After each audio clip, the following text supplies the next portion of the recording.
नमस्कार। मैं डॉक्टर संजीव कौशल आप लोगों का सर्वोदय महाविद्यालय यूट्यूब चैनल में स्वागत करता हूं दोबारा से।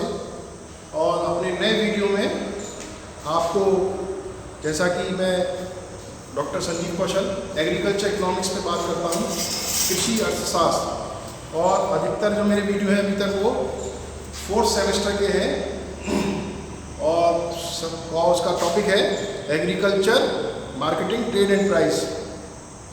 तो अभी तक हम agriculture marketing trade and price पे ही बात कर रहे हैं। और ये 4th सेमेस्टर का जो न्यू सिलेबस है आप लोगों का ICAR से वो है सब्जेक्ट सारा।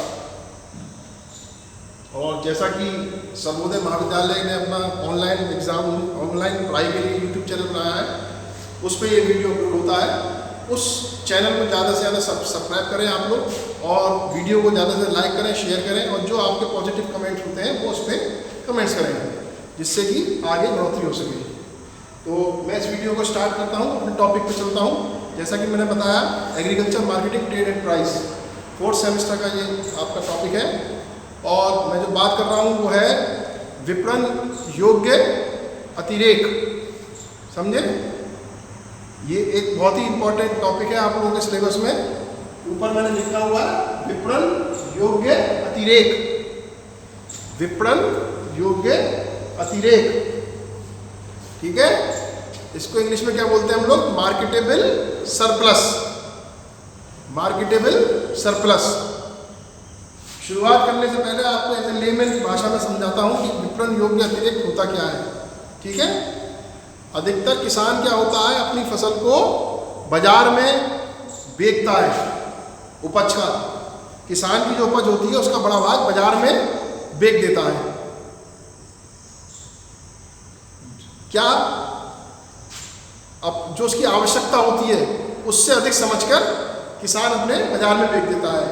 अधिकतर भारतवर्ष में जो किसान खेती करता था, शुरुआत में वो क्या करता था, अपने परिवार के खाने के लिए करता था। उसे बाजार से मतलब नहीं था। धीमे धीमे जरूरतें बढ़ी, उत्पादन बढ़ा, जनसंख्या बढ़ी, तो जनता को खाने की चीज़ों को कमी महसूस हुई। तो किसान धीमे धीमे जब तरक्की कराई तो उसने अपनी जोतें बढ़ा ली, खेत बढ़ा लिए, अतिरिक्त फसल पैदा करने लगे, वो जनता बढ़ गई। तो ये जो हमारा है विपणन योग्य अतिरेक, मार्केटेबल सरप्लस, लेमैन की भाषा में आपको समझा रहा हूँ कि किसान जो अपनी उपज होती है, आवश्यकता से अधिक पैदावार को जो बाजार में बेचता है, उसको हम मार्केटेबल सरप्लस कहते हैं। अथवा जो उपज बाजार में बिकने के लिए आती है वो मार्केटेबल सरप्लस बोली जाती है। एक तो क्या होता है कि छोटे किसान होते हैं और एक बड़े किसान होते हैं। तो जो बड़े किसान होते हैं वो तो पैदावार इतनी करते हैं कि अपने परिवार के लिए भी कर लें और बाजार के लिए भी कर लेते हैं। और छोटे किसान होते हैं वो बेचारे गरीब होते हैं और व्यवस्थापूर्वक अपनी उपज को बाजार में बेचते हैं, जिससे कि उन्हें तुरंत पैसा मिल जाए। समझे बात? और ये जो होती है मार्केटेबल सरप्लस, विपणन योग्य अतिरेक, इसको अतिरेक या अधिशेष, समझे? अतिरेक या अधिशेष, ये 2 प्रकार का होता है। 2 प्रकार का होता है, ठीक है। इसमें पहला है हमारा विक्रय योग्य अतिरेक। क्या है? विक्रय योग्य अतिरेक। मैंने लिखा हुआ है ब्लैक बोर्ड पे, हाईलाइट किए हुए पॉइंट्स, आप लोगों को समझाने में दिक्कत नहीं आएगी।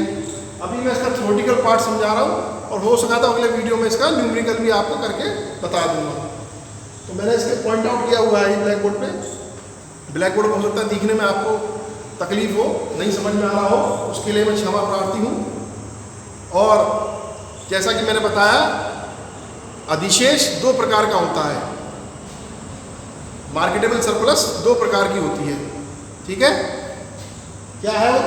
पहली क्या है? विक्रय योग्य अतिरेक।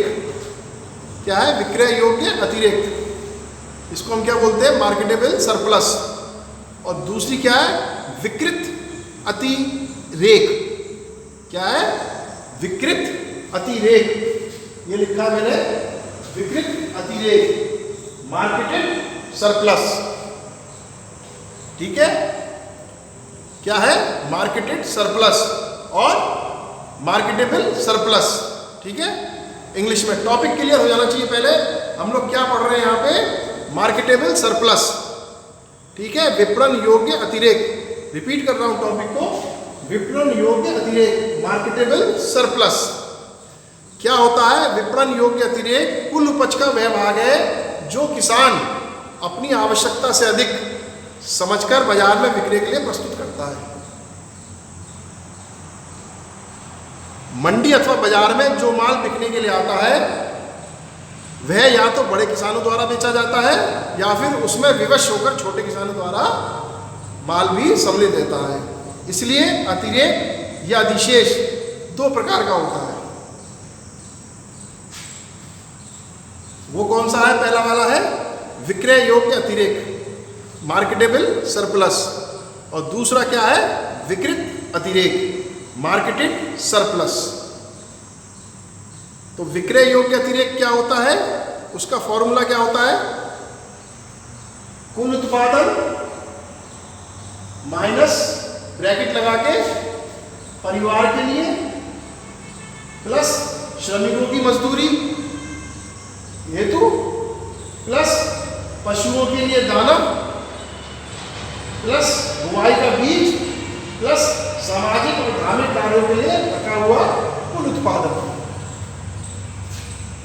तो ये जो मार्केटेबल सरप्लस होता है, विक्रय योग्य अतिरिक्त, इसका सीधा सा फॉर्मूला है, किसान क्या करता है, अपने पास कितनी उपज रखता है, कुल उत्पादन में से परिवार के लिए खाने के लिए रखता है, श्रमिकों की मजदूरी के लिए रखता है, ठीक है, उनको मजदूरी के रूप में फसल दाने देता है, वो हेतु पशुओं के लिए दाना रखता है अपने पास, प्लस बुआई का बीज रखता है, प्लस सामाजिक और धार्मिक कार्यों के लिए रखा हुआ कुल उत्पादन।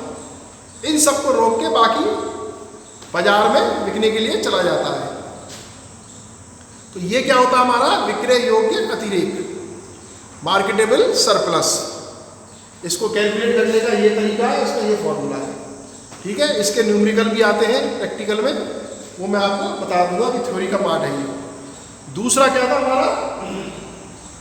विकृत अतिरेक, मार्केटेड सरप्लस, ठीक है। ये क्या है?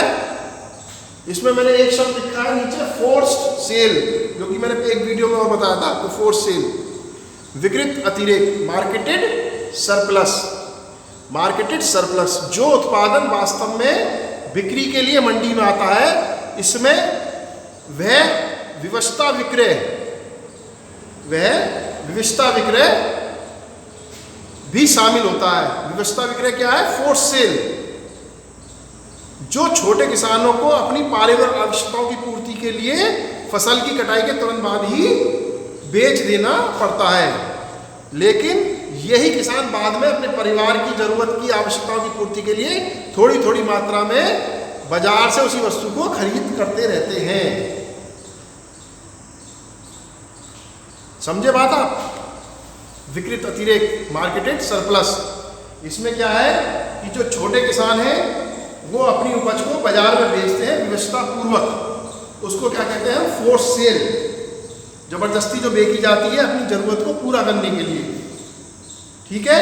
और फिर क्या होता है? किसान अपनी उपज को बेचने के बाद अपने परिवार की आवश्यकता के लिए उसी सामान को बाजार से फिर जब पैसे आते हैं तो खरीदता रहता है अपनी जरूरत के लिए। ये क्या हो गई हमारी? मार्केटेड सरप्लस, विकृत अतिरेक। बहुत ही शॉर्ट में और टू द पॉइंट बता रहा हूं, समझने की जरूरत है। तो क्या होता है?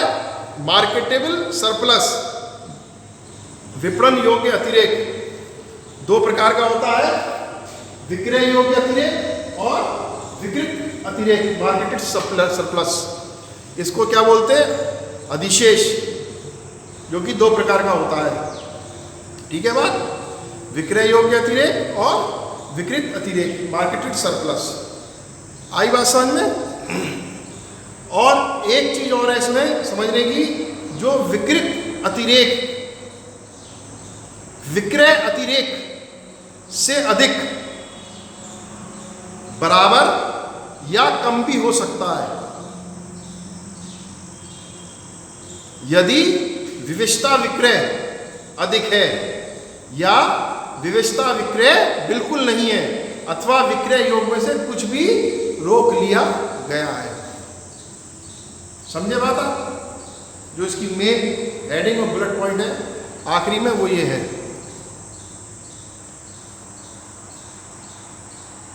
बात को समझने के लिए दोबारा से समझा रहा हूं।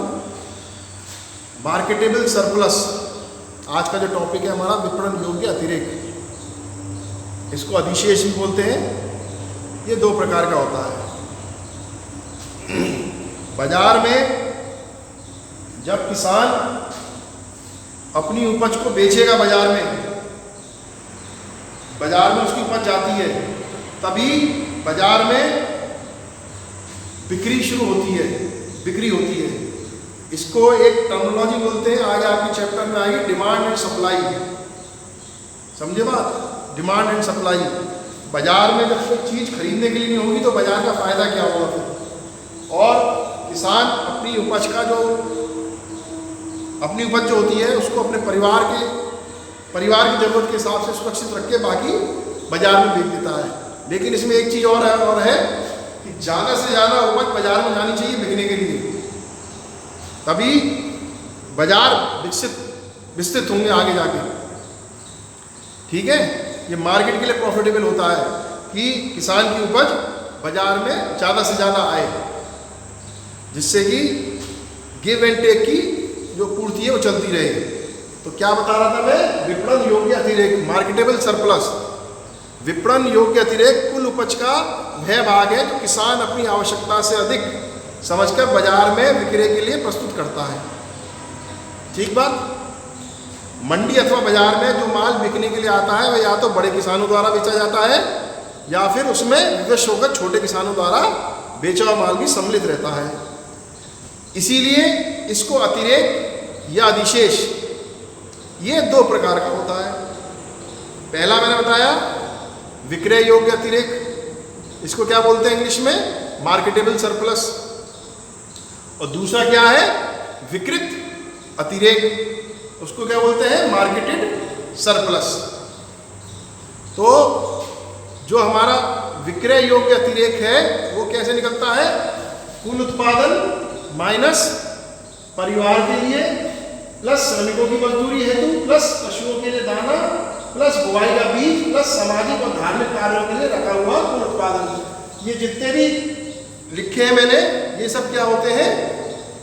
ये किसान की जरूरत होते हैं सामाजिक। इसको रोक के बाकी जो चीज होती है वो बाजार में उपज को भी बेचता है कुल उत्पादन की।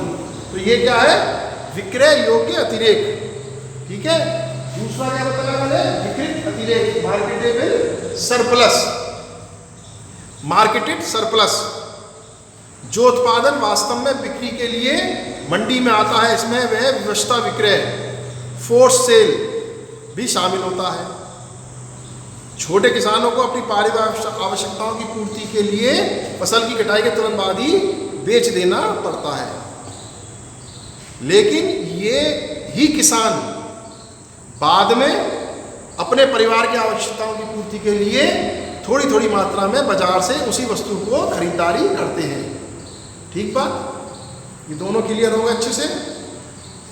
एक इसमें बुलेट पॉइंट है जो बता रहा हूं, विकृत अतिरेक विक्रय अतिरेक से अधिक, बराबर या कम भी हो सकता है। जरूरी नहीं है कि इसकी मात्रा समान ही हो।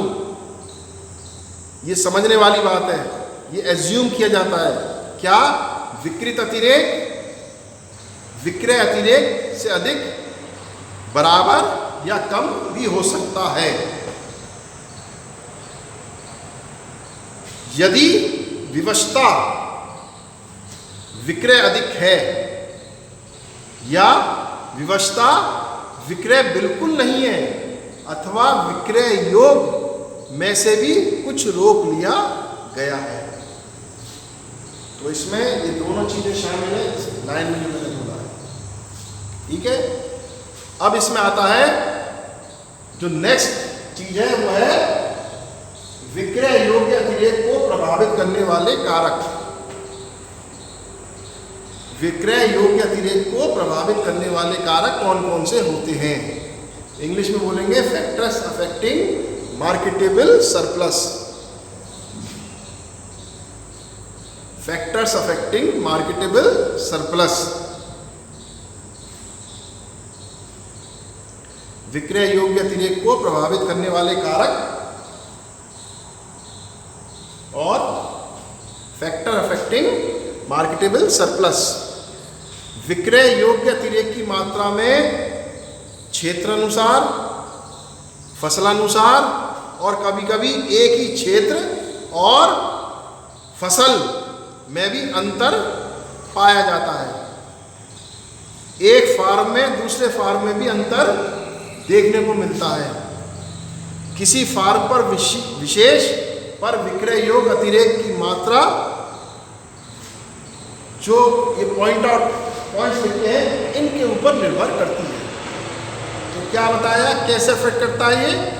फार्म से फार्म तक, फसल से फसल पर, क्षेत्र से क्षेत्र पे और मौसम से मौसम पे इसका अफेक्ट पड़ता है। ये कम और ज़्यादा हो सकती है। ठीक है, तो पहला इसमें पॉइंट है, मैंने सारे पॉइंट आउट लिखे हुए हैं इसमें। पहला पॉइंट है फार्म का आकार। ठीक है, जैसे कि मैंने पहले बता दिया, फार्म का आकार। दूसरा है कुल उत्पादन की मात्रा। ठीक है, तीसरा है वस्तु की कीमत। चौथा है परिवार का आकार। और पांचवा है बीज पशुओं को राशन एवं वस्तु में मजदूरों के भुगतान की मात्रा। तो फैक्टर अफेक्टिंग मार्केटेबल सरप्लस। ठीक है, इसमें क्या, पहला कौन सा है? फार्म का आकार। इसको इंग्लिश में हम बोल सकते हैं साइज ऑफ फार्म। फार्म के आकार और विक्रय योग्य अतिरेक की मात्रा में सकारात्मक संबंध पाया जाता है। पॉजिटिव रिलेशन होता है इनमें, फार्म के आकार में और विक्रय योग्य अतिरेक में। फार्म के आकार और विक्रय योग्य अतिरेक में सकारात्मक संबंध होता है, पॉजिटिव रिलेशन। अर्थात फार्म का आकार बढ़ने पर विक्रय योग्य अतिरेक की मात्रा बढ़ती है और घटने पर कम होती है। ठीक है, दूसरा है कुल उत्पादन की मात्रा। कुल उत्पादन की मात्रा, इसमें क्या है, फार्म पर कुल उत्पादन की मात्रा बढ़ने पर अतिरेक की मात्रा अधिक होगी तथा इसके विपरीत मात्रा में कमी आ जाएगी। तीसरा है वस्तु की कीमत। वस्तु की कीमत, वस्तु की कीमत और उसकी विक्रय योग्य अतिरेक की मात्रा में सकारात्मक एवं नकारात्मक दोनों प्रकार के संबंध पाए जाते हैं।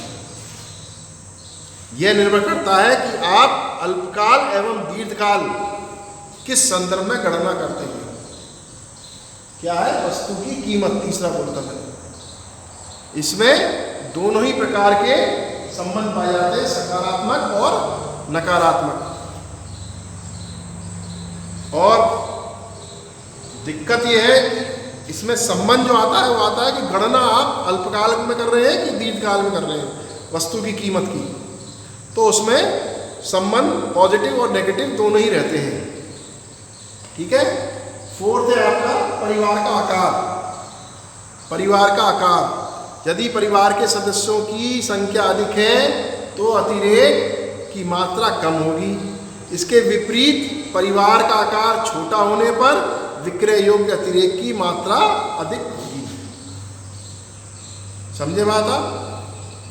परिवार का आकार, यदि परिवार के सदस्यों की संख्या अधिक है तो अतिरेक की मात्रा कम होगी। इसके विपरीत परिवार का आकार छोटा है तो विक्रय योग्य अतिरेक की मात्रा अधिक होगी। मतलब परिवार के सदस्यों की ज़्यादा अगर मात्रा है तो घर में ज़्यादा उसका होगा, और कम है तो बाजार में ज़्यादा बिकने के लिए चला जाएगा। अगर ज़्यादा लोग होंगे तो घर में खपत ज़्यादा होगी, कम होंगे तो वो बाजार में अधिक बिकने के लिए जाएगा। पांचवा है मेरा पास, बताया था मैंने, बीज पशुओं को राशन एवं वस्तु में मजदूरों के भुगतान की मात्रा। क्या है? बीज पशुओं को राशन एवं वस्तु में मजदूरों के भुगतान की मात्रा। यदि किसी फार्म पर इसकी मात्रा अधिक है तो विक्रय योग्य अतिरेक की मात्रा कम होगी। विक्रय योग्य अतिरेक की मात्रा कम हो जाएगी। ठीक है बात। तो ये जो मेरा पूरा टॉपिक था आप लोगों को समझ में आया होगा। विपणन योग्य अतिरेक, मार्केटेबल सरप्लस, दो प्रकार की होती है, विक्रय योग्य अतिरेक और इसको हम कैसे निकालते हैं, कुल उत्पादन माइनस ब्रैकेट लगा के परिवार के लिए प्लस श्रमिकों की मजदूरी हेतु प्लस पशुओं के लिए दाना प्लस बुवाई का बीज प्लस सामाजिक और धार्मिक कार्यों के लिए रखा हुआ कुल उत्पादन। और दूसरा कौन सा होता है, विकृत अतिरेक। ठीक है, इसमें जो समझने वाली बात थी, विकृत अतिरेक और विक्रय अतिरेक से अधिक बराबर कम भी हो सकता है। यदि विविधता विक्रय अधिक है या विविधता विक्रय बिल्कुल नहीं है तो विक्रय योग्य कुछ भी रोक लिया गया है। ठीक है, और ये इसको फैक्टर कौन कौन सा इफेक्ट करते हैं, रिपीट कर रहा हूँ एक बार। फैक्टर योग्य विक्रय योग्य अतिरेक को प्राप्त करने वाले कारक, पहला है कारण का आकार, दूसरा कुल उत्पादन, तीसरा वस्तु की कीमत, चौथा परिवार का आकार, पांचवा बीज पशुओं को राशन और वस्तुओं मजदूरों के भुगतान की मात्रा। ठीक है, तो ये एक टेक्निकल टॉपिक है जो आपको समझ में आना चाहिए। मार्केटेबल सरप्लस है, मार्केटेड सरप्लस क्या होता है। यहाँ पे आके इस टॉपिक को समाप्त करता हूँ। इस वीडियो को ज़्यादा से ज़्यादा लाइक कीजिएगा, शेयर कीजिएगा। धन्यवाद।